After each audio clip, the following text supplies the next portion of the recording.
नमो ज्ञानेश्वरा नमो ज्ञानेश्वरा. निवृत्ती उदारा सोपानदेवा. मुक्ताबाई नमो त्रिभुवन पावनी. आद्यत्रय जननी देवांची जयांचे केलिया स्मरण. होय सकळ विद्यांचे अधिकरण. तेचे वंदू श्रीचरण श्री गुरूंचे. ते नमस्कारुनी आता. योगी युंजित सतत मात्मानं रहसि स्थितः. एकाकीयत चित्तात्मा निराशीर परिग्रहाः. आवडी आणि लाजवी, व्यसन आणि शिनवी, पिसे आणि न भुलवी तरी ते काही. कैवल्य साम्राज्य चक्रवर्ती विश्वमौली ज्ञानोबाराय सकल ब्रह्मनिष्ठ गुरुजनांच्या परमकृपेने श्री भगवती ज्ञानेश्वरीच्या 6व्या अध्यायाचा विचार आपण करत आहोत. भगवान परमात्म्याच्या अंतकरणातला भाव ज्ञानोबाराय प्रगट करतात की कदाचित मी जर ब्रह्मविद्या प्रगट केली आणि अर्जुनाच्या अंतकरणामध्ये असणारं शिष्य भावाचं, सख्य भावाचं किंवा भक्त भावाचं द्वैत पूर्णपणे नष्ट झालं आणि विपायी कदाचित अर्जुनाचा अहंकार जाऊन तो माझ्या ब्रह्मस्वरूपाशी एकरूप झाला तर मला संवादाचा आनंद भोगता येणार नाही किंवा अर्जुन मला आवडतो आहे प्रेमाची गोडी भोगता येणार नाही. आपल्या अंतकरणामध्ये सामावत नाही अशी गुह्य गोपनीय गोष्ट अर्जुनासमोर प्रगट करावी. आणि जर अर्जुनाचं माझ्याबरोबर ऐक्य झालं तर मग संवाद कोणाच्याबरोबर करावा?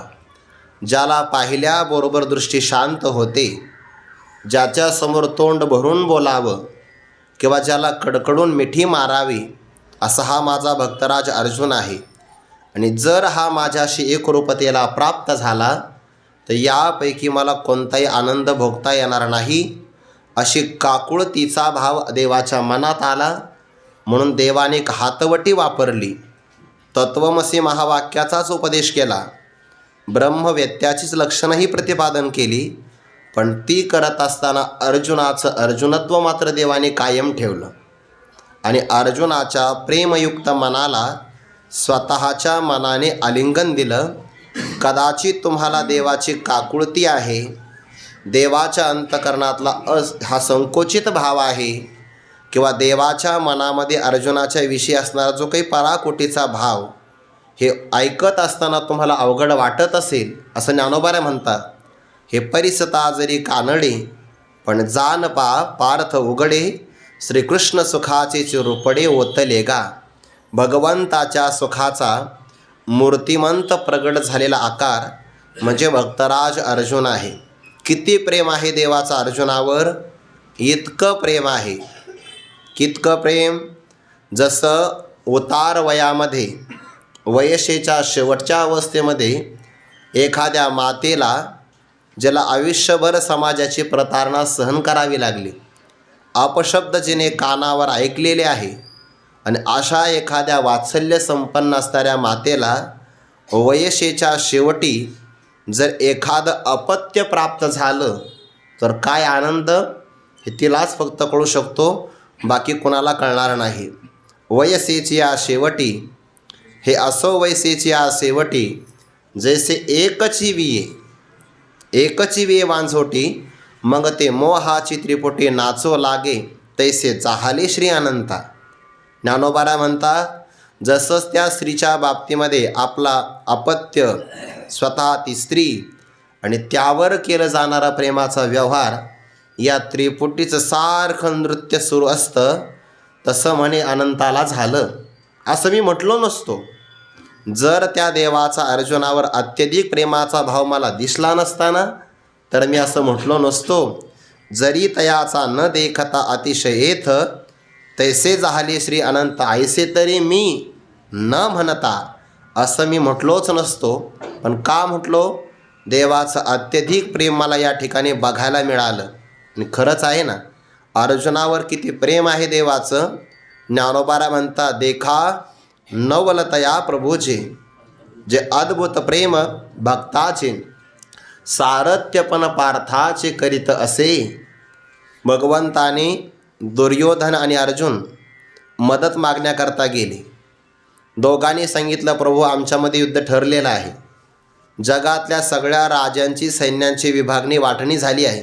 फक्त तुम्ही राहिले आणि तुम्हाला काही ना काहीतरी मदत करावीच लागेल. काही काही सप्त्याचे आयोजक असे असतात, ते एखाद्याच्या घरी गेले तर दक्षिणा घेतल्याशिवाय तिथून उठतच नाही. मग चहा झाली तरी उठत नाही, जेवण झालं तरी उठत नाही. काही ना काहीतरी तुम्हाला सहभाग घ्यावाच लागेल. देव म्हटले, मग हरकत काहीच नाही, पण आता तुम्ही दोघे नातेवाईक आहात, नाराज तर करायचं नाही, पण दोन असणाऱ्या नातेवाईकामध्ये सहभाग घ्यायचा नाही, युद्धामध्ये कारण ठरायचं नाही. भगवंताने सांगितलं, एका बाजूला 56 कोटी यादव असेल आणि एका बाजूला युक्तीच्या 4 गोष्टी सांगणारा मी असेल. मी असं ठरवलं आहे, मी अस्त्र आणि शस्त्र धारण करणार नाही या युद्धामध्ये, पण तुम्हाला विनमुखसुद्धा पाठवणार नाही. मग तुम्हाला यापैकी नेमकं काय घ्यायचं तुम्ही ठरवा.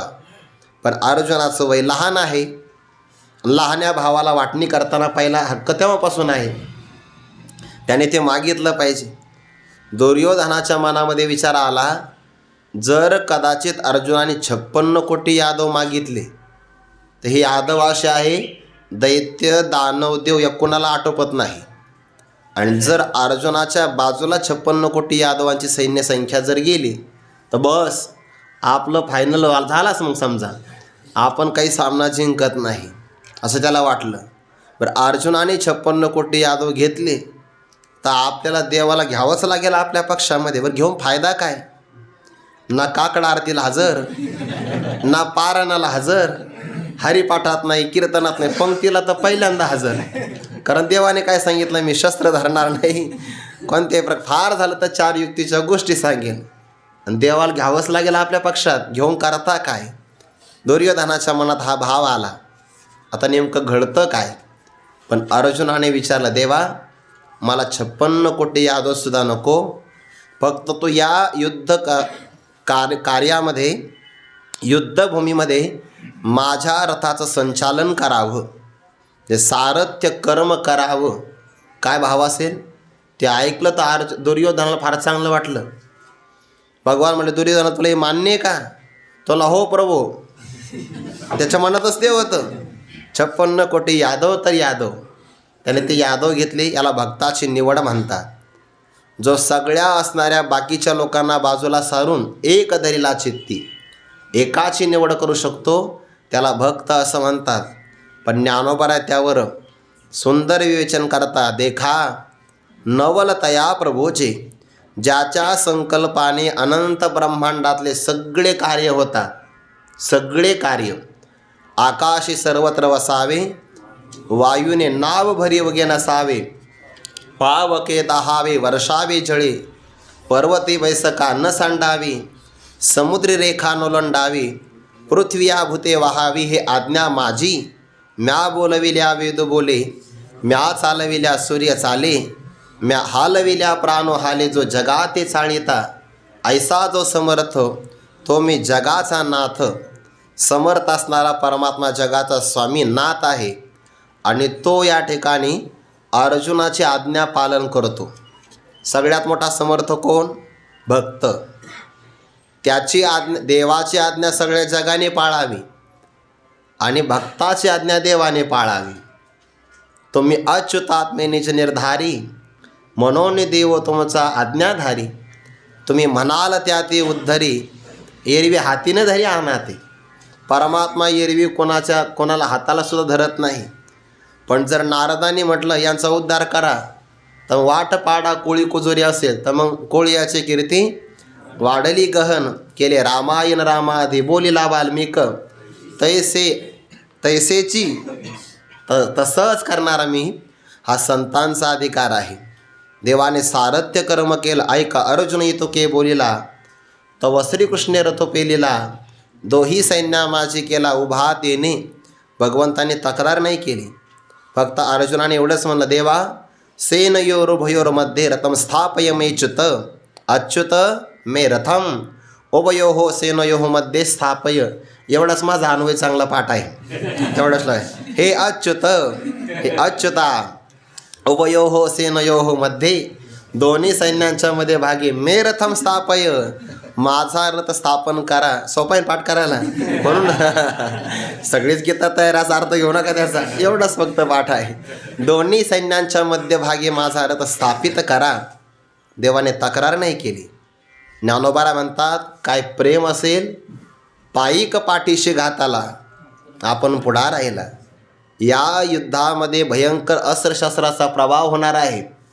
घात झाला तर माझा व्हावा. काय भाव असेल देवाचा, पण माझ्या अर्जुनाच्या केसाला सुद्धा धक्का लागू नये, याला म्हणतात प्रेम. ज्ञानोबाला म्हणतात तसं झालं देवाला. तैसे शिष्याची प्रीती झाले, कृष्ण तो होत ते विश्वरूप झाले. ते मना नाहीचे मग आणले कृष्ण पण मागवते. 11व्या अध्यायामध्ये अर्जुनाने देवाला प्रार्थना केली, प्रभू मला विश्वरूप दाखवा. भगवंताने तशी प्रार्थना अगोदर केली होती, जर माझी योग्यता असेल तुमचं विश्वरूप पाहण्याची तर मला पहिल्यांदा दृष्टी द्या आणि मग मला विश्वरूप दाखवा. असं केलं, योग्यता द्या आणि मग विश्वरूप दाखवा. देवाने अर्धच वाक्य ऐकलं, विश्वरूप दाखवा. ते योग्यता द्या हे ऐकलंच नाही. पहा अर्जुना माझं रूप, आणि काय पहा, 4 श्लोक झाले ना अर्जुन तसाच. भगवान म्हणाले प्रार्थना करण्याच्या अगोदर याचा चेहरा असाच होता, विश्वरूप प्रगट केलं तरी चेहरा असाच. म्हणे अर्जुना तुला विश्वरूप तर आम्ही दाखवलं, तुला हे दिसतं का नाही? तो देखत आहे की नाही ना म्हणे निवांतचे येरू. मग ते अर्जुन म्हणले देवा कसं आहे, मोठ्या माणसाला म्हणता येत नाही तसं काही. मोठ्या माणसाला कसं म्हणावं तुमचं चुकलं म्हणून असं वाक्य बोलायचं असतं. तुम्हाला कसं म्हणावं, तुम्हाला काही कळत नाही म्हणून. आणि म्हणले तर खरं, वाक्य तर म्हणून गेले, पण देवा म्हणावं कसं तुम्हाला. बहिर्या पुढे ऋषिकेशा गाणीव करा, बैऱ्याच्या समोर सप्तस्वरांचं गायन करावं, आंधळ्यासमोर उठून आरसा दाखवावा. तसं झालं म्हणे. जे ज्ञान दृष्टीला दिसतं अतिंद्रिय आहे ते तुम्ही चर्मचक्षुम पुढे सुदले मी कैसे नाही देखे. पण देवाने मान्य केलं. देवाने हो बोलत प्रेम भावे धसाळ गेलो. अरे अर्जुना, प्रेम भावामुळे मला काय करावं सुचेना, याला प्रेमाचा प्रकार म्हणतात. पायीक पाठीशी घाताला, आपण पुढा राहिला. घात झाला एखाद्या अस्त्राचा आणि शस्त्राचा तर मला लागावा. ते भीष्माचार्यांचं आणि अर्जुनाचं युद्ध सुरू झालं की नाही, तर भीष्माचार्यांनी एका क्षणात सुईच्या आकारा एवढे देवाच्या हातात 50 बाणं मारले. का? रथ संचालन चांगलं करता येऊ नये म्हणून. आता ते युद्ध आहे, युद्धामध्ये देव काय भक्त काय कोण पाहते. जसे की गोपाळ भगवंताबरोबर खेळ खेळायचे, मग आता कुस्तीचा खेळ आहे, मग तिथं संकोच नाही करायचा. देव असेल आणि प्रतिपक्षात आखाड्यात असेल, चितपट करायचा, मातीत पाडायचा. हे काय आहे, कर्तव्य कर्म असं असतं. ते भीष्माचार्याने सुईच्या आकाराचे 50 बाणं मारले देवाच्या हातात, पण तरीसुद्धा देवाने रथ संचालन सोडलं नाही. अर्जुनाचं प्रेम आहे. ज्ञानोबारा म्हणतात तसं झालं अर्जुनाला. असं मी म्हटलंच नसतो, पण त्याचं अत्यधिक प्रेम पाहिलं आणि मला असं वाटलं म्हणे पहा ना तुम्हीच, पहा नवल कैसे चोज, के उपदेश केवते झुंज, उपदेश कोठे झुंज कुणीकडे. पण पुढे वालभाचे भोज नाचत असे. आपला जो प्रिय व्यक्ती, प्रीतीतला म्हणतात त्याला, प्रीतीतल्या व्यक्तीला म्हणतात वालभ. आणि वालभाचे म्हणजे प्रीतीतल्या व्यक्तीच्या समोरचं भोज म्हणजे चित्र, तो कोण आहे? परमात्मा आहे. अर्जुन हा प्रेमातला आहे आणि त्या प्रेमातल्या व्यक्तीचं समोरचं चित्र कोण आहे? देव. आणि तो अर्जुनाच्या समोर नाचत आहे. म्हणजे देवाला काहीच नाही वाटलं का हो? आवडीमध्ये काहीच वाटत नसतं. आवडीमध्ये हा प्रकारच असतो, ज्याच्यावर प्रेम असतं त्याच्या शब्दानुसार व्यक्ती वागत असतो, त्यालाच प्रेम असं म्हणतात. एखादा महाराष्ट्र केसरी असतो, सगळ्या महाराष्ट्रातल्या पहिलवानाला त्याने चितपट केला आहे, पहिलवान आहे. घरी आला तर तो मुलगा त्या बापाच्या छातीवर बसतो, मग त्यांनी पाठ टेकवले की नाही. प्रेम आहे, प्रेम. नाहीतर एरवीज. पुन्हा दुसरं उदाहरण तो कोबरा देतात, नाही काष्टाचा गुमान गोवी भ्रमरा सुमन, प्रेम प्रीतीचे बांधले. ते न सुटे काही केले. भ्रमर बलवान आहे, जसे भ्रमर भेदी कोडे, बल तैसे काष्ट कोरडे परी. कळिके माझे सापडी कोवळीये, तेथ उत्तीर्ण होईल प्राणी. परी ते कमळ दळो चिरून येणे, तैसे कठीण कोवळेपणे स्नेह देखा. प्रेम इतकं कोवळं आहे पण भेदायला कठीण आहे. कठीण कोवळेपणे स्नेह देखा. नाहीतर लाकडाला सहज कोरणारा भ्रमर आहे. कमळाची पाकळी कोरायला किती वेळ लागतो? आम्ही त्या एका नर्सरीमध्ये गेलो होतो. कमळाचे सगळे झाडच लावले होते आणि काय नाही बघा, देठाला असं धक्का जरी लागला तर पाकळी खाली पडते. इतक्या कोवळ्या पाकळ्या असतात आणि ते खरं त्याच्यावर पाणी थांबत नाही बरं. मी ते ओतून पाहिलं आणि सांगाल काम येतं ना पाठामध्ये, त्या कमळाच्या पानावर पाणी टाकून पाहिलं मी ते. मग पाकळ्यासुद्धा अत्यंत मऊ. त्या भ्रमराने नुसते आपली अशी मांडी जरी मोडली, जसं आपण वळकोटीतून उठल्यानंतर नाही का आळस देतो, तसे हातपाय जरी त्याने हलवले तरी पाकळ्या सगळ्या विदीर्ण होऊ शकतात. पण नाही, त्याचं प्रेम आहे प्रेम. त्याचं प्रेम फक्त आत गेल्यावर नाही बरं, त्या कमळाच्या वर बसण्याच्या अगोदर त्याचं प्रेम आहे. ज्ञानोबारा म्हणतात, कमळावरी भ्रमर पाय ठेविती हळूवार. हळूवार म्हणायला गेले कुचंबेल केशर या शंका. आपल्या पायाच्या वजनाने या कमळातला जो काही केशर भाग आहे कदाचित चिरडेल, रगडेल. त्यामुळं हळूच पाय ठेवतो तो, हळूच. म्हणजे उतरताना सुद्धा काळजी घेतो. निघत सुद्धा नाही, मरेल पण निघत नाही. मग त्याला ते भेदन का करता येत नाही? कमळावर त्याचं प्रेम आहे. तसं देवाला भक्ताची आज्ञा, भक्ताच्या भक्तिभावातून पुढं जाताच येत नाही. का? प्रेम आहे प्रेम. एरवी देव बलवान आहे. बाळ पदरा घाली पिळा. बाप राही भागवतातली होई. बाप राही थोकला, तो काय निर्बळ झाला असं म्हणता येत नाही. निर्बळ झाला का? तो बलवान आहे तो. पण मुलाने जर त्यांची मांडी धरली न जाता, बाबा आज घरातून बाहेर जायचं नाही, किती का मोठा कार्यक्रम असताना नाही जायचं कीर्तनाला, नाही जात नाही. कारण प्रेम आहे बाळकाचं, प्रेम आहे. आणि प्रेम मनुष्याला आपल्या सामर्थ्याचा विसर पाडतं. म्हणून देवाचं प्रेम आहे. आणि यावर ज्ञानोबारा चिंतन सांगतात. 24व्या क्रमांकाची ओवी. आवडी आणि लाजवी. उदाहरण खरं दुसरं द्यायला पाहिजे होतं आहे ना. कीर्तन जायचं असं नाही, कुठं तरी सत्काराला जायचं नाही असं देऊ. कशाला कीर्तन बंद करायचं कुणाचं? आवडी आणि लाजवी, व्यसन आणि शिनवी, पिसे आणि न भुलवी तरी ते काही. या ओळीतलं एक पद 3 ठिकाणी लागू होतं. आवडी आणि लाजवी तरी ते काही. म्हणजे मला आवडतं पण मला आहे ना लाज वाटते. अरे आवड आहे आणि लाज वाटतं तर ते काय? ते का आवड आहे का? आवडीमध्ये लाज वाटत नसते. वाटत असेल तर आवडच नाही. आवड असते बघा, आवड. ते आपण माऊलींच्या पालखी सोहळ्यात चालतो की नाही, मग भजनातून बाहेर जायचं नाही. पण त्या सोहळ्यामध्ये ना काही काही चहाचे ना ते स्टॉल आहे ना, ते प्रसिद्ध आहे अख्ख्या वारीमध्ये. मग चहा घ्यावं तर तिथलाच घ्यावं. मी जाहिरात नाही करत, कशाला नाव सांगायचं. पण मग आवड आहे. मग आता आवडी आणि लाजवी तरी ते काय? तर तो काय करतो माहिती आहे का? मला थोडी ताण लागली म्हणतो, जे दिंडीतून बाहेर पडतो आणि बाकीच्या बोलून घेतो, इथे अरे दुकान. सगळेजण एकत्र होतात तिथं आणि मग आवडीनं घेतात. मग कोणी जरी समोरून गेला तर काही वाटत नाही. काही हुशार विद्यार्थी असतात, चहा घेताना सोहळ्याकडे पाहतात, पण त्यांना माहीत असतं की कोणत्या दिंडीमध्ये कोण चालतं. आणि त्या क्रमांकाची दिंडी आली की अर्धा कप उरलेला असतो, पलीकडे जाऊन घेतात, ते पाकत नाही. आवडी आणि लाजवी तरी ते काही. आवड असेल तर लाज म्हणजे संकोच अजिबात वाटत नाही. आणि संकोच वाटत असेल तर आवडी ते काही. ते काय आवड आहे का? अजिबात नाही. व्यसन आणि शिनवी.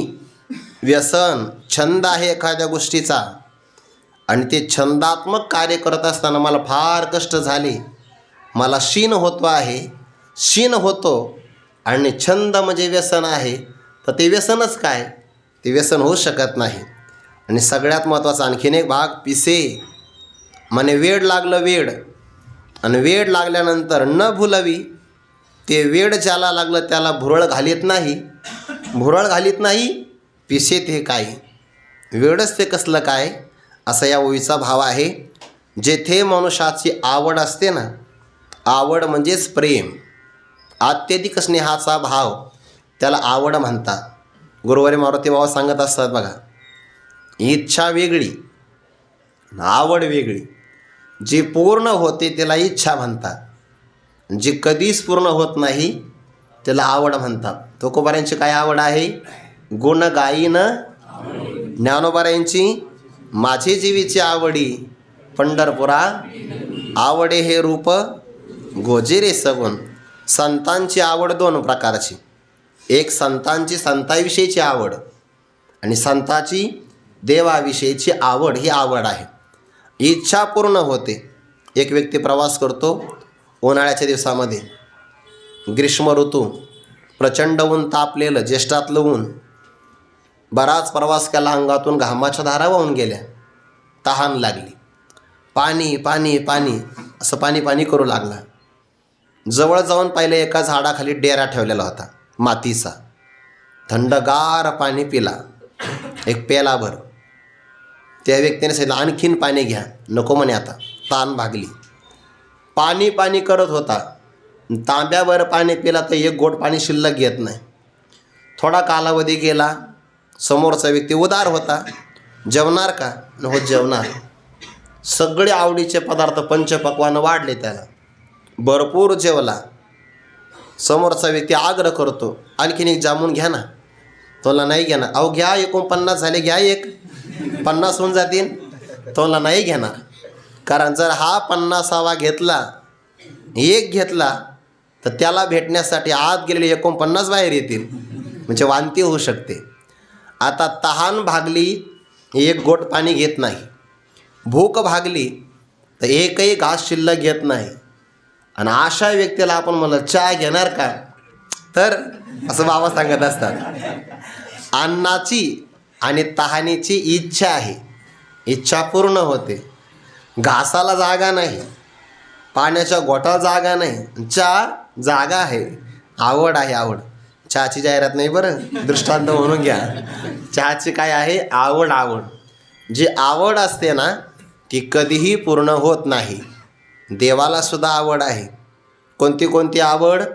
12व्या अध्यायामध्ये आवड आली देवाची. मनोनिगा नमस्कारू, तयाते आम्ही माथा मुकुट करू, तयाचे टाच धरुर्दय आम्ही, तो पहावा हे डोळे, मनोनी अचक्षुषी मज डोळे, हातीचे निलीला कमळे, भुजो तयाते दोवरी दोन्ही, भुजा आलो घेवनी, आलिंगावया लागोनी तयाचे अंग, तया संगाचे निसुरवाडे, मज विदे हा देह धरणे घडे, किंबहुना आवडे निरूपम, तोच आवडतो यात नवल काय, तेनेसी आम्हा मैत्र, एथ कायसे विचित्र, परी तयाचे चरित्र ऐकती, जे तेही प्राणापर होते, आवडती मज निरोते, जे भक्त चरित्रा ते प्रशंसिती, तेही प्राणापर होते आहे ना, हे पद दोन्हीकडे लागतं बरं. जे भक्त चरित्रा ते प्रशंसिती, तेही प्राणापर होते, आणि तयाचे चरित्र ऐकती, जे तेही प्राणापर होते, आवडती. म्हणजे ऐकणारेही देवाला आवडतात आणि सांगणारे सुद्धा देवाला आवडतात. म्हणून कीर्तनकारांनी भक्त चरित्र सांगावं, ते देवाला आवडतं. नाही म्हणजे दुसरंच काहीतरी सांगितलं 2 तास नेले भागून, ते देवाला आवडणार नाही. देवाला जे आवडतं ते केलं पाहिजे. तयाचे चरित्र ऐकती श्रोते आहेत, आणि प्रशंसिती हा वक्ता आहे. वक्ता आणि श्रोता दोघं जर चरित्र भक्ताचं ऐकत असेल तर देवाला आवडतं. कधी कधी वक्त्याला आवड असते, पण खालचे श्रोते चिठ्ठ्या पाठवतात, म्हणजे त्यांना ते आवडत नाही. कधी त्यांना आवडतं तर यांचं भांडवल तयार नसतं, असं दोन्हीकडे पण होतं. पण देवाला मात्र भक्ताची आवड आहे म्हणून ते सांगावं. आणि जिथे मनुष्याची आवड असते तिथे मनुष्याला त्या आवडीचा विषय समोर आला की त्याचा संकोच वाटत नाही, लाज वाटत नाही. आता आवडी जेथ पुरे, आवडी जेथ पडे, तयाची अवसरी पुढे पुढे, रेगो लागे हे घडे प्रेम ऐसे. मी या ओळीपर्यंत येणारच होतो बरं, पण आपली श्रीमंती अशी पाठातली वक्त्याच्या मनात काय येणार आहे हे अगोदर श्रोत्याच्या मनात येतं. म्हणजे कुठं कुठं जाणार आहे. प्रश्नपत्रिका इथंही फुटतात.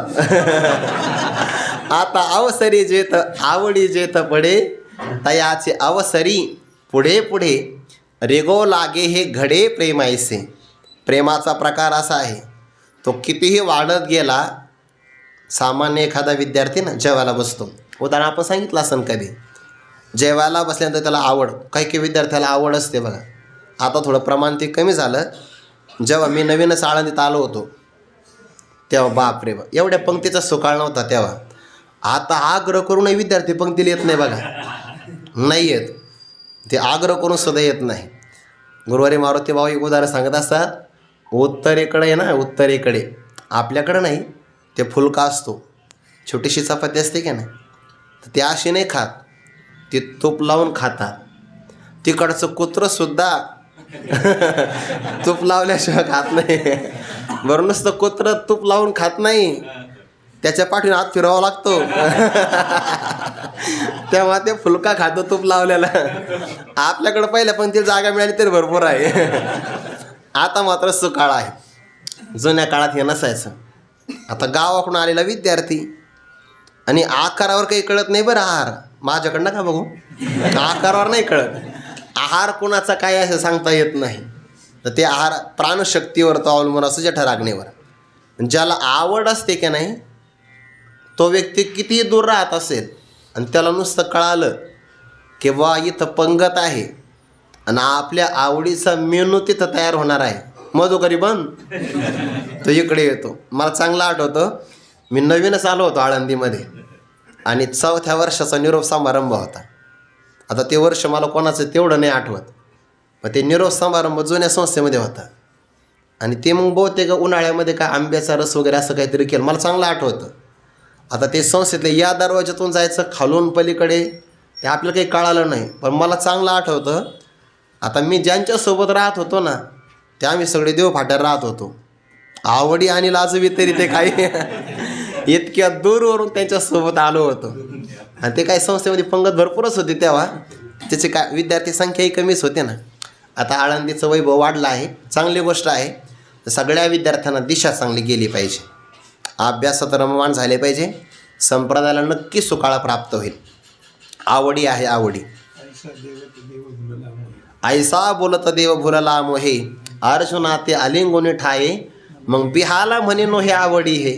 15व्या अध्यायामध्ये आलिंगन दिलं, देवाच्या मनात आलं अरे ही आवड चांगली नाही. म्हण का, या आवडीत जर अर्जुनाचं माझं ऐक्य झालं मग करता काय.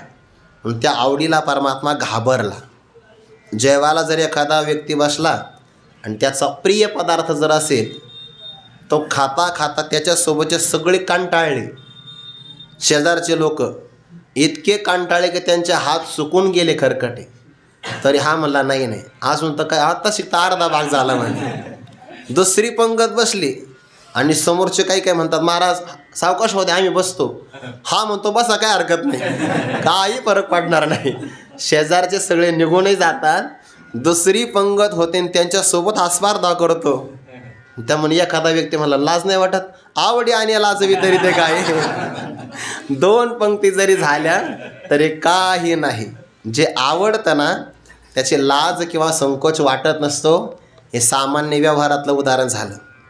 भक्ताची आवड देवाला आहे आवड, आणि त्या आवडीचा भाव असा आहे की मी ब्रह्मांड नायक आहे, माझ्या संकल्पाने जग चालतं. देवाचा अधिकार एवढा मोठा आहे, पण भक्त देवाला चालवितात का, आवड असल्यामुळे देवाला ते संकोच नाही वाटला. नाहीतर मी ब्रह्मांड नायक, मला कोणी आज्ञा करावी, आपल्या इशाऱ्यावर मला चालवावं असं देवाला अजिबात वाटलं नाही. ते धर्मराजाचा राजसूय नावाचा याग करायचं ठरवलं. सगळ्याकडे कामं वाटून दिली. स्वागत सत्कार कोणी करायचा, म्हणजे प्रवेशद्वारावर कोणी उभं राहायचं, कारण त्रिभुवनातले सगळे ऋषी मुनी येणार आहेत ना. स्वागताकरता एकाची योजना केली, स्वयंपाकाची योजना एकांकडे केली, सगळी कामं देवाने वाटून दिली. दुर्योधनाकडे महत्त्वाचं काम दिलं, कोणतं, दक्षिणा वाटपाचं. त्याच्या मनात अगोदरच मत्सर होता आणि मग भगवंताने त्याला मोठेपणा दिला. म्हणजे दुर्योधना, आलेला एकही व्यक्ती दक्षिणे वाचून जाता कामा नये. पाकिटं भरायचं काम तुझ्याकडं. तेव्हापासून पाकिटं तोच भरायचे म्हणे सगळ्यांचे. आणि म्हणे मग देवा कसं, तुझ्या मनाला येईल तसं भर. तो मला काही हरकत नाही. दुर्योधन टपूनच होता. या पांडवांचं सगळं द्रव्य संपलं पाहिजे. आणि मग महाराज तो काय मागं पुढं पाहतो. ज्याची योग्यता नाही त्याला 51 दिले. तेव्हापासून चालत आलेलं आहे ते. कारण का पैसा गावाचाच होता, आपलं पांडवाचाच होता. त्याच्यामुळे आपल्याला वाटण्यामध्ये हरकत काय आहे. आणि मग काही नाही ना, मागं पुढं पाहायचं. भरमसाठ दक्षिणा. नेमका 3-4 महिने एखादा आळंदीला आलेला विद्यार्थी, त्यालाही 11. काहीच नाही, टाळ घेऊन उभा राहिला त्यालाही 1100. असं ते दुर्योधनानं काही मागं पुढं पाहिलंच नाही. पण त्याला माहिती नव्हतं आपली योजना देवाने केलेली. आणि देव चतुरातो शिरोमणी आहे. दुर्योधनाच्या आहे ना हातामध्ये एक सामुद्रिक चिन्ह होतं. आणि त्या सामुद्रिक चिन्हाचं लक्षण असं, जेवढा खर्च त्याने केला त्याच्या दुप्पट राजकोषामध्ये जमा व्हायचं. हे फक्त देवाला माहिती होतं. म्हणून देवाने त्याची योजना केली. याने किती जरी वाटलं तरी पांडवांचा खजिना काही रिकामा होणार नाही. फक्त ज्याच्या हातामध्ये ते सामुद्रिक चिन्ह असतं ना, दिव्याची वात संपत आली असेल तर ती दिव्याची वात अंगठ्याजवळचं हे जे बोट आहे ना, तर्जनी म्हणतात, या बोटाने ती वात समोर सरकायची नाही. या बोटाने जर ती सरकविली, श्री गुरु चंद्रशेखर महाराजांनी सांगितलं हे, तर ते सामुद्रिक चिन्ह नष्ट होतं. दिव्याची वात कधी काडीनं पुढं सरकवायची असते, काडीनं. या बोटाने नाही. बोटाने लावली, थोडं फार असेल चिन्ह तर जातं मग ते निघून. त्याच्यामुळे ते देव नाही तर मग तरी पुन्हा मग सांगतो मी देव आता लावला, कसं काय दिवे लागा ना, कसे लागे देव आता. तर्जनी नावाच्या बोटाने वात पुढे सारखायची नसते, ते काडीनं पुढं सरकविली पाहिजे. हे देवाला माहिती होतं. सगळ्याकडं कामं वाटून दिली आणि स्वतःकडं कोणतं काम घेतलं? स्वतःकडे एकच काम घेतलं, धर्मा घरी पाणी वाहे झाडी. देवाने उष्ट्या पत्रावळ्या उचलायच्या सगळ्यांच्या. ऋषी मुनी काही मागं पुढं पाहिलं नाही. आणि तोच आदर्श आजही आहे बरं. ज्याच्यावर प्रेम आहे की नाही, ज्ञानोबा म्हणतात, प्रियाची आठाई सन्मान, प्रिय न पाहे सर्वथा जाण, तेवे उच्चिष्ट काढिले आपण ते साही जोजी. 11व्या अध्यायामध्ये ओवी आहे. प्रिय व्यक्तीच्या ठिकाणी दुसरा प्रिय व्यक्ती सन्मानाची अपेक्षा नाही करत. तुम्ही सन्मानाची अपेक्षा न करता, नाही तर देवाला प्रवेशद्वारासमोर उभं राहता आलं असतं बरं. जसं की कार्यक्रमाचे आयोजक काही कार्यक्रमामध्ये सर्वस्व झोकणारी माणसं असतात, ते बिचारी झाकून राहतात. आणि काही व्यक्ती अशा असतात, सगळ्या फोटोत तेच, कुठेही जाऊ दे, व्यासपीठावर गेले तरी तेच, कुठेही ते चमकणारे वेगळे असतात आणि कार्य करणारे वेगळे असतात. देव कार्य करणारा आहे, पण देव कुठेही पुढं नाही आले. उष्ट्या पत्रावळ्या देवाने स्वतः उचलल्या का? आवडी आहे. आणि आवडीमध्ये मी द्वारकेचा राणा आहे, सोन्याची माझी नगरी आहे, ब्रह्मांड नायक मी कसं काय पत्रावळ्या उचलायच्या? एरवी आपल्याला जर एखादा व्यक्ती म्हणला ना मीठ वाढा, तर गुरुवारी मारू तेव्हा सांगता मी महाराज आहे आणि मला मीठ वाढा सांगतोय. आता का नेमकं करतो काय? वाटतं की नाही आपल्याला? विसरोनी देवपणा, उभा पंढरीचा राणा, विटोणी निर्गुणा, रूप धरिले चांगले. देवाला विसर पडतोय. रूप धरिले गोचेरे. देवाला आपल्या स्वरूपाचा विसर पडतो. आवडी आहे आणि आवडीमध्ये परमात्म्याला विसर पडला. मी कोण आहे? आवडी आणि लाजवी तरी ते काही. नाथांच्या घरी देवाच्या लक्षात असं आलं की इथं पूजेला साहित्य जमव करण्यासाठी हाताखाली कोणी कामगार नाही, कोणीतरी पाहिजे. परमात्मा नाथांच्या घराचा शोध घेत आले आणि आल्यानंतर विनंती केली की मी तुम्हाला देवपूजाला मदत करेन. कोण म्हणतंय? देव म्हणतात की तुमच्या देवपूजेला मी मदत करतो. नाथाने सांगितलं तुझं नाव? ते देवाने विचार केला. आपण 12 वर्ष यांच्याकडे कथा ऐकली, 12 वर्ष कीर्तनामध्ये साथ केली, सेवा काहीच नाही केली. देवाने श्रीखंड्या किंवा कृष्णा असं पण मैपती महाराजांनी नाव घेतलेलं आहे. देवाने विचार केलं की आपण काहीतरी सेवा केली पाहिजे. सेवेशिवाय ज्ञान फलीभूत होत नाही. वैकुंठवासी गुरुवारी गुलेबाबा पाठामध्ये म्हणायचे, बोवा घोकलेली विद्या आणि वेळे कामा येईल सांगता येत नाही, पण सेवेची विद्या मात्र प्रसंगाला उपयोगी पडते. ना आपल्याकडे ओवी ज्ञानेश्वरीमध्ये मनोनी मने काये वाचा जो सेवको होईल येचा तो स्वानंद साम्राज्याचा चक्रवर्ती करी.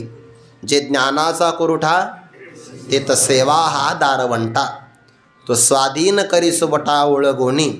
म्हणून ग्रंथाची सेवा महत्त्वाची आहे. आणि ग्रंथसेवा कोणती? मनाने चिंतन करणं ही सेवा आहे. वाणीनं पारायण करणं ग्रंथाची सेवा आहे. आणि शरीराने ग्रंथ मस्तकी धारण करणं ही कायिक सेवा आहे. कायिक, वाचिक, मानसिक ही सेवा आहे. आणि सेवेनंच ज्ञान फलीभूत होतं. देवाने विचार केला आपल्याकडं सेवा काही घडली नाही, नाथांची सेवा आपल्याला घडली पाहिजे. तुमच्या पूजेला महाराज मी मदत करेन. काय गोड चिंतन केलं महिपती महाराजांनी.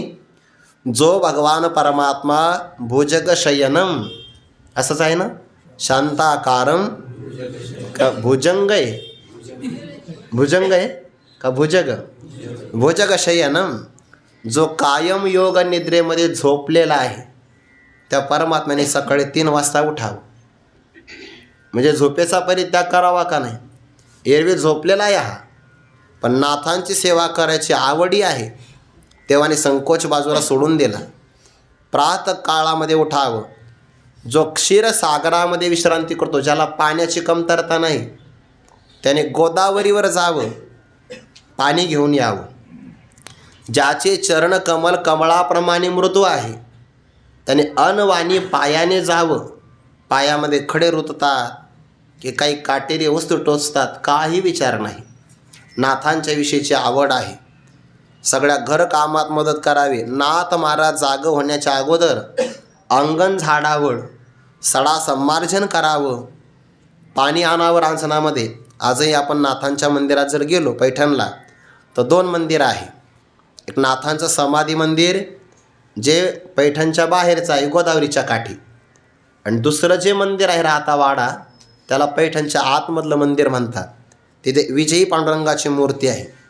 आणि नाथांचं ते देवघर आजही पाहण्यासारखं आहे. एका बाजूला तिथं मी 1 वर्ष राहिलो, मला सगळं माहिती आहे तिथलं.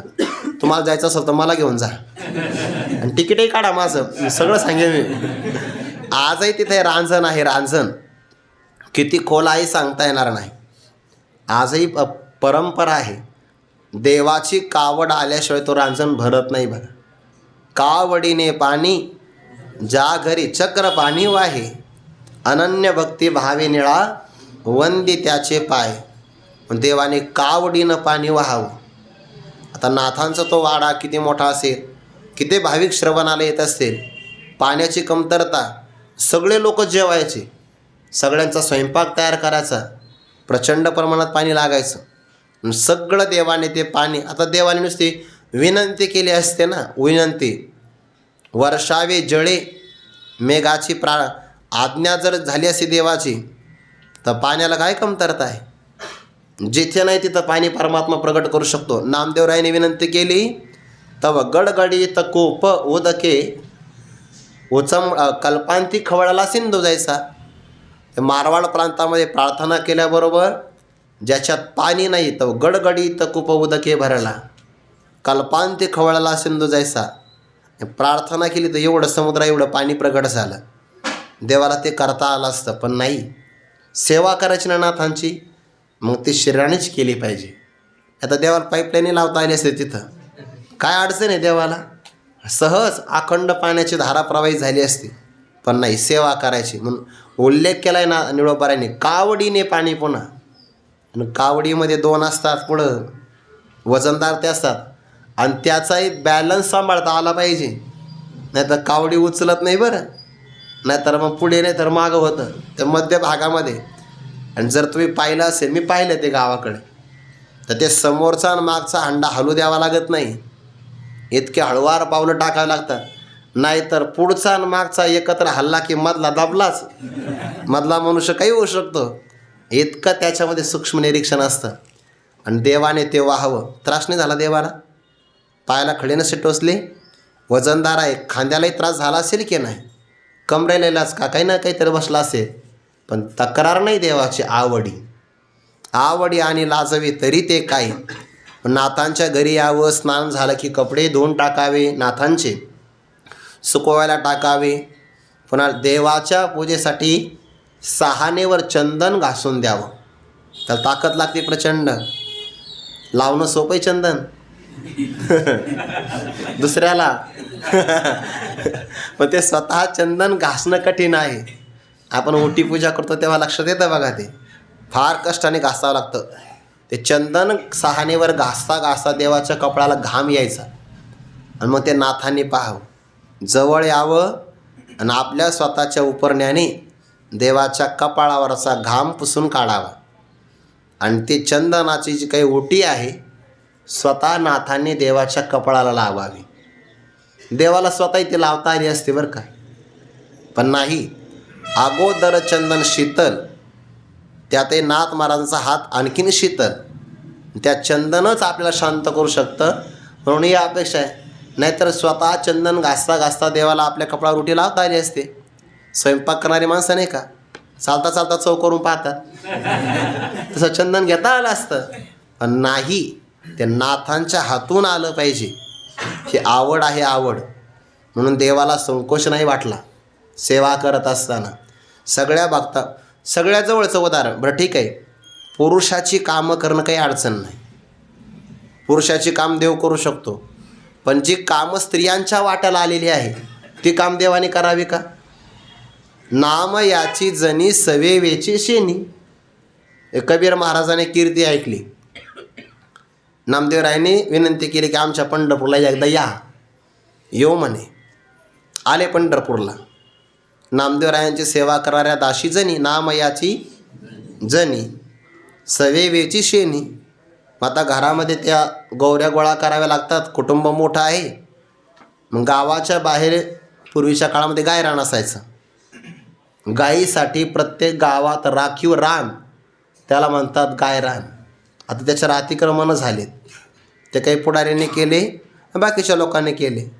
मग त्यामुळे गायीला चाऱ्यासाठी, नाही तर किती दृष्टिकोन किती विशाल असेल भारत देशाचा, की गायीसाठी स्वतंत्र रान, गायरान. आणि प्रत्येक गावात असायचं बरं, प्रत्येक हजारो एकर जमीन फक्त गायीसाठी.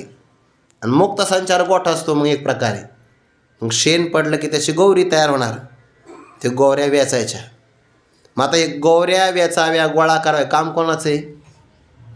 महिलांचं आहे. म्हणा ना धाडसाने महिलांचे कामही नाही. गौऱ्या वेचणं हे काम कोणाचं आहे? महिलांचे काम आहे. देवाने मदत करावी. पण अदृश्य रूपामध्ये नाम याची जनी सवेवेची शेनी. शेनी म्हणजे गौऱ्या वेचाव्या. आणि ते काम करता करता ते कबीर महाराजांनी पाहिलं. झालं असं होतं अगोदर. आता देवाचे 4 हात ना, दोवरी दोन्ही भुजा आलो घेऊनी. मग आता 2 हाताने गौऱ्या वेचला का ढिगारा कमी होणार. त्याच्यात पुन्हा 4 हातं लागली, म्हणजे देवाचे 4 आणि जनाबाईंचे 2, 6 हाताने गौऱ्या वेचाव्या. बरं देवाला काय अडचण आहे हो? देव वेचायला सुरुवात करत असेल तर बाकीच्या लांबच्या देशातल्या गौऱ्यासुद्धा जवळ येत असतील. आणि ते गौऱ्याचा ढिगारा मोठा तयार झाला. गावातल्या बाकीच्या महिलांनी पाहिलं, म्हणे हे जनाबाई पाठीमागं थांबते आणि आपल्या ढिगाऱ्यातल्या गौऱ्या आहे ना तिच्या ढिगाऱ्यात टाकते. एवढा मोठा ढिगारा कसं काय होऊ शकतो? एकटीच तर आहे, वय लहान आहे.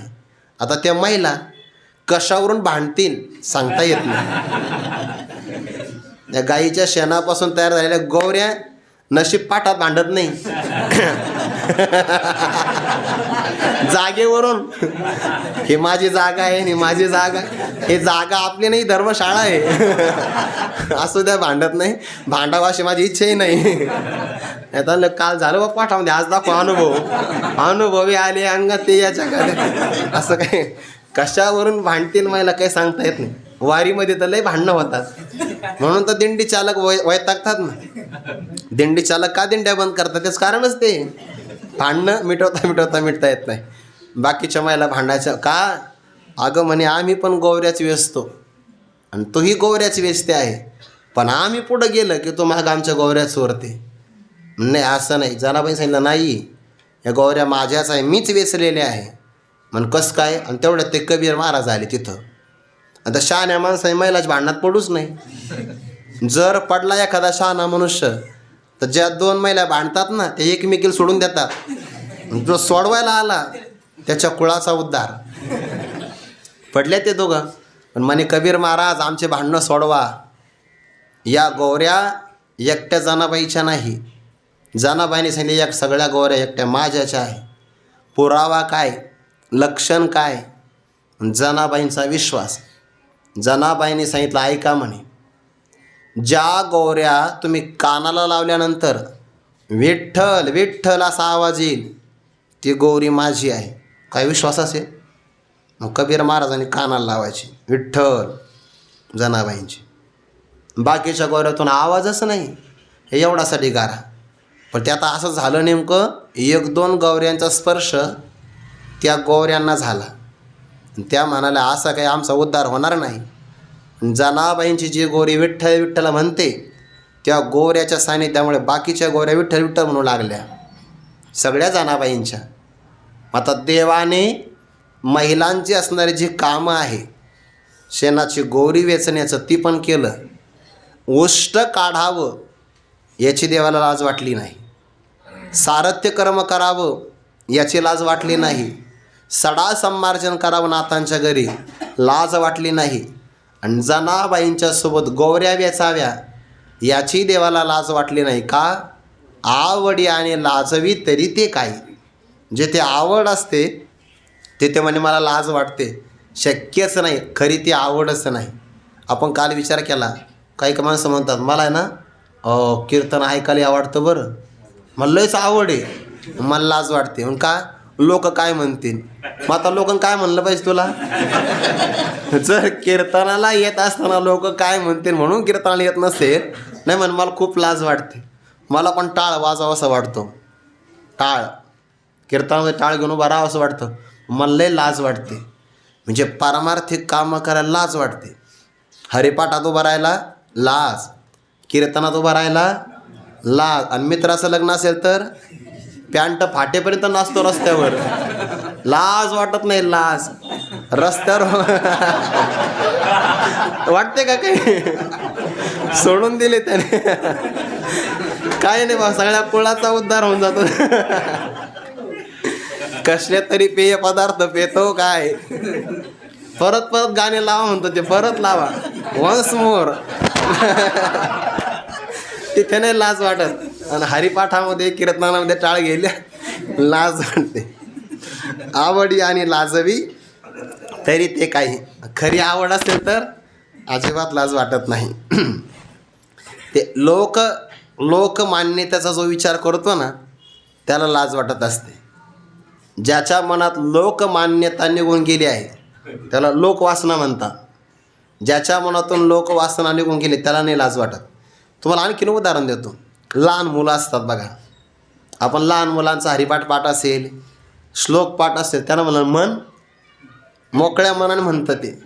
त्याच्यात काही नाही स्वर ऐक कोणी ऐकतं का नाही, काही नाही, ते मोकळ्या मनाने. आणि थोडासा मोठा हो द्या बरं, त्याला ते लोकव्यवहार कळतो. लोक काय म्हणतील हे ज्याच्या मनात आहे त्याला लाज वाटते. पण देवाला तसं काही नाही. लोक काही का म्हणे ना, लाज नाही वाटत. आणखीन एक उदाहरण सांगतो आहे, 2 मिनिटाचा वेळ आज इथंच थांबा, आपल्यालाही काही लाज वाटत नाही. आवडी आणि लाजवी तरी ते काय, वर्णन करण्याची आपल्यालाही आवड आहे ना, त्यामुळं काही वाटत नाही. देवर्षी नारदजी सत्यभामेच्या घरी आले. सत्यभामा मातेने प्रश्न विचारला, मला असं वाटतं हा श्रीकृष्ण मला जन्मोजन्मी पती मिळावा. म्हणे मग असं आहे, या जन्मात आपण जे दान करतो की नाही ते आपल्याला आगामी जन्मात मिळत असतं. म्हणे असं, म्हणे हो, तुला काय मिळावं असं वाटतं. म्हणे श्रीकृष्ण परमात्मा पती मिळावा असं वाटतं मला. मग कर की देवाचं दान, कोण घेईल, मी आहे तयार. पटवून दिलं बा. आणि मग तिने संकल्प सोडला की मी श्रीकृष्ण परमात्म्याचं माझ्या पतीचं नारदांना दान करत आहे. सोड संकल्प सोडला. जे नारदजी निघाले. भगवान म्हणाले स्वागतम स्वागतम नाही, चला माझ्यासोबत. आता तुमच्यावर सत्ता माझी आहे, कारण तुमचं मला दान मिळालं. मग आता दान मिळालं तर मग सेवा करावी लागेल. भगवान म्हणाले मग विना द्या. याच्यावर तर कमवलं आहे. याच्यावरच कमवलं आहे, नारळावर. विण्यावर तर कमवलं आहे, विना देणार नाही. मग आमच्या चरण पादुका मस्तकी धरा. सत्यभामा दान करी, उजूर नाही अंगीकारी. सेवकाच्या शिरी धरोणी चाले पादुका. आणि देव नगरातून चालले, नगरातून. पण देवाला संकोच नाही वाटला. का? आवड आहे. आवडी आणि लाजवी, व्यसन आणि शिनवी, पिसे आणि न भुलवी तरी ते काही. आणखीन काही चिंतन आहे. आजची वेळ संपली, उद्या करू. पुंडलिक वरदा हरी विठ्ठल श्री ज्ञानदेव तुकाराम माऊली ज्ञानेश्वर महाराज की जय. जगद्गुरु तुकाराम महाराज की जय. सद्गुरु जोग महाराज की. पारायण